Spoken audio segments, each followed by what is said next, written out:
Hello friends, welcome back. എല്ലാവർക്കും സുഖമല്ലേ? ഇന്നത്തെ വീഡിയോയിൽ നമ്മൾ വളരെ ഈസി ആയിട്ട് തന്നെ വീട്ടിലൊരു ക്രീമി പാസ്തയാണ് ഉണ്ടാക്കാൻ പോകുന്നത്. നമ്മളെ റെസ്റ്റോറൻറ്റിൽ നിന്നെല്ലാം കിട്ടുന്ന പോലത്തെ ഒരു ക്രീമി ആയിട്ടുള്ള പാസ്തയാണ് ഇന്ന് ഞാൻ ഷെയർ ചെയ്യാൻ പോകുന്നത്. അപ്പോൾ ആദ്യം തന്നെ ഇതിനായിട്ട് വേണ്ടിയിട്ട് നമുക്ക് ഫസ്റ്റ് പാസ്ത ഒന്ന് ബോയിൽ ചെയ്ത് വെക്കണം. അതിനായിട്ട് ഞാനിവിടെ ഒരു പാത്രത്തിൽ വെള്ളം തിളപ്പിക്കാൻ വെച്ചിട്ടുണ്ട്. ഇനി അതിലേക്ക് പാസ്ത ഇട്ട് കൊടുക്കുക. എന്നിട്ട് നമുക്കിതൊന്ന് നല്ലോണം ഒന്ന് വേവിച്ചെടുക്കണം. ഇതിലേക്ക് ഞാൻ ആവശ്യത്തിന് ഉപ്പും പിന്നെ ഈ പാസ്ത ഒന്ന് ഒട്ടിപ്പിടിച്ച് നിൽക്കാണ്ടിരിക്കാൻ വേണ്ടിയിട്ട് കുറച്ച് ഓയിലും കൂടി ഒഴിച്ചു കൊടുക്കുന്നുണ്ട്. എന്നിട്ട് നമുക്കിത് നല്ലോണം ഒന്ന് ബോയിൽ ചെയ്തെടുക്കാം.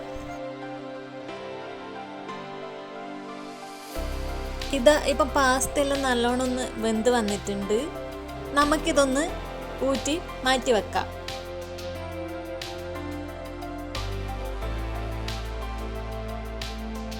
ഞാനിവിടെ ചിക്കനെല്ലാം ഇട്ടിട്ടില്ല ഒരു പാസ്തയാണ് ഉണ്ടാക്കുന്നത്. അതുകൊണ്ട് തന്നെ ചിക്കൻ നമുക്കൊന്ന് ജസ്റ്റ് ഉപ്പും മുളക് പൊടിയും മഞ്ഞൾപ്പൊടിയും ഇട്ടിട്ട് ജസ്റ്റ് ഒന്ന് ഫ്രൈ ചെയ്തെടുക്കാം.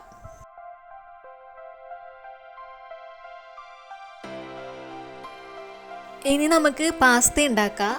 ഇതിന് വേണ്ടിയിട്ട് ഞാനിവിടെ കുറച്ച് ഉള്ളിയും പിന്നെ ക്യാപ്സിക്കും അതുപോലെ തന്നെ വെളുത്തുള്ളിയും കട്ട് ചെയ്ത് വെച്ചിട്ടുണ്ട്.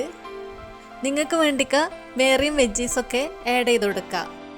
അപ്പോൾ ആദ്യം തന്നെ ഒരു പാനിൽ കുറച്ച് സൺഫ്ലവർ ഓയിലും കൂടാതെ ബട്ടറും കൂടി ഇട്ടിട്ട് നമുക്കൊന്ന് മെൽറ്റ് ചെയ്തെടുക്കാം.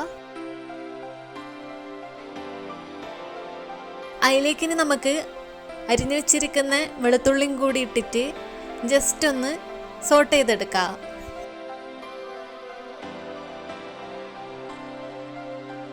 വെളുത്തുള്ളി ജസ്റ്റ് ഒന്ന് വഴറ്റി കൊടുത്താൽ മതി. ഇത് ബട്ടറിലേക്കെല്ലാം ഇടുമ്പോൾ നല്ലൊരു സ്മെല്ലായിരിക്കും ഇതിനുണ്ടാവുക. അടുത്തായിട്ട് ഇനി ഇതിലേക്ക് നമുക്ക് കട്ട് ചെയ്ത് വെച്ച് ഉള്ളിയും ഒന്നിട്ടിട്ട് നല്ലോണം ഒന്ന് വഴറ്റി കൊടുക്കാം.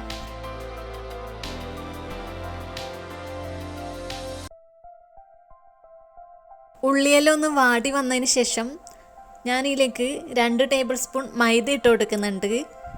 കാരണം ക്രീമി പാസ്തയല്ലേ ഉണ്ടാക്കുന്നത്. അപ്പോൾ നമുക്ക് മൈദ ഇട്ട് കൊടുത്തിട്ട് നമുക്കൊരു ക്രീം ആക്കി എടുക്കണം.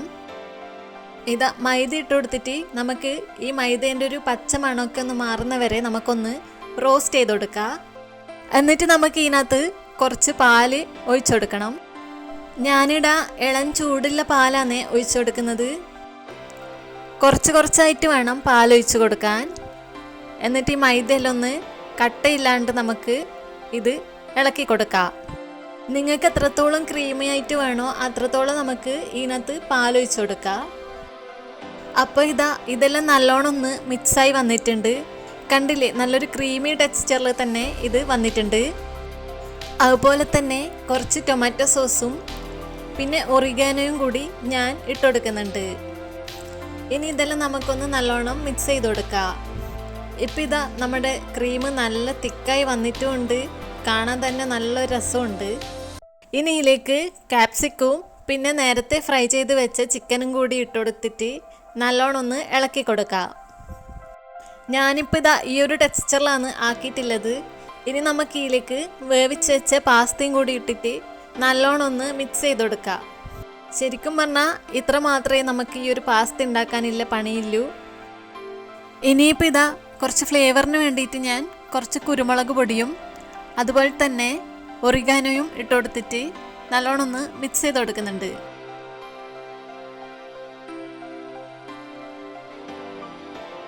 അവസാനമായിട്ട് ഞാൻ ഇതിനകത്ത് കുറച്ച് ഫ്രഷ് ക്രീമും കൂടി ഇട്ട് കൊടുക്കുന്നുണ്ട്. ഫ്രഷ് ക്രീമും കൂടി ഇട്ട് കൊടുക്കുമ്പം കറക്റ്റായിട്ട് നമ്മൾ റെസ്റ്റോറൻറ്റിൽ നിന്നെല്ലാം കിട്ടുന്ന പോലത്തെ പാസ്തേൻ്റെ ടേസ്റ്റ് ഉണ്ടാവും. ഫ്രഷ് ക്രീം ഇല്ലെങ്കിൽ നിങ്ങൾക്കതൊന്ന് സ്കിപ്പ് ചെയ്യാവുന്നതാണ്. അല്ലാതെയും നല്ലൊരു ടേസ്റ്റ് തന്നെയാണ് ഈ പാസ്തയ്ക്ക്. അപ്പോൾ നല്ല സൂപ്പർ ടേസ്റ്റി ആയിട്ടുള്ള ക്രീമി പാസ്ത ഇവിടെ റെഡി ആയിട്ടുണ്ട്. എല്ലാവരും ഉണ്ടാക്കി നോക്കിയിട്ട് അഭിപ്രായം അറിയിക്കണേ. അതുപോലെ വീഡിയോ ഇഷ്ടപ്പെട്ടാൽ ലൈക്ക് ചെയ്യാനും സബ്സ്ക്രൈബ് ചെയ്യാനും മറക്കല്ലേ.